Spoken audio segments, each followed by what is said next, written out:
भगवद्गीता अध्याय 4 ज्ञानकर्म संन्यास योग. अध्यायाचा सारांश.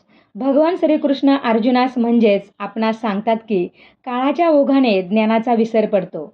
मी भगवान दुष्टांचा संहार, सज्जनांचे रक्षण आणि धर्माची स्थापना करण्यासाठी वेगवेगळ्या रूपात पुन्हा पुन्हा प्रगट होत असतो. तू माझा जन्म आणि कर्म जाणून घे, म्हणजेच तुला पुनर्जन्म नाही. माझी पूजा केल्याने मी प्रसन्न होईन, त्याचे परिणाम लवकरच दिसून येतील. ज्ञानी लोक निस्वार्थपणे काम करत जीवन जगतात. नेहमी समाधानी वृत्तीने निष्कामपणे कर्म केल्याने ते कर्म करूनही न केल्याप्रमाणेच आहे. मन आणि बुद्धी शरीरावर नियंत्रण ठेवून कर्म केल्याने कुठलेही पापाचरण घडत नाही. समाधानी मनाने कुठलाही भेदभाव किंवा द्वेष न करता कर्म केल्याने तू मुक्त होशील.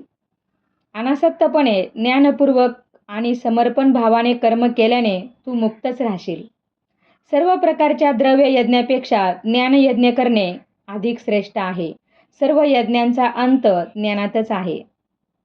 गुरुजनांची सेवा करून त्यांना श्रद्धेने प्रश्न विचारल्यास ते ज्ञानाचा उपदेश करतात. ज्ञान झाल्यावर तू मोहातून मुक्त होशील आणि सर्व ब्रह्मांडात तुझ्यात व नंतर माझ्यात पाहशील. अतिपापी मनुष्यसुद्धा ज्ञानरूपी नावेने सर्व पापांना तरून जातो.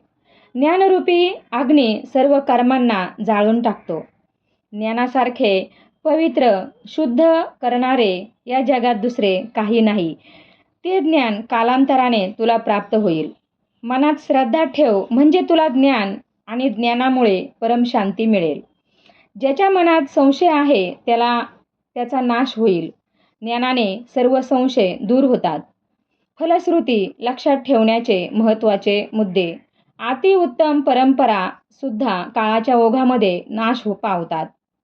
देव हा एखादी घटना किंवा अग्नी, वीज, शोध, शास्त्रज्ञ, प्रमेय, धर्म, कपडे, शस्त्र, कल्पना, काहीही नवीन जे मानवजातीच्या कल्याणाचे आहे अशा रूपाने प्रगट होत असतो. देव हा आपल्या कर्मासाठी, त्याच्या फळासाठी जबाबदार नाही. सर्व कर्मांचा अंत ज्ञानातच होतो. म्हणून ज्ञान हे द्रव्ययज्ञापेक्षा किंवा कर्मयज्ञापेक्षा श्रेष्ठ आहे. विवेकी पुरुषांचा अनादर करू नको, त्यामुळे तू दुःखी होशील. श्रद्धेमुळे ज्ञानाची प्राप्ती होते. सर्व कर्म यज्ञ समर्पण भावानेच कर. कृष्ण मोंदे, जगद्गुरुम.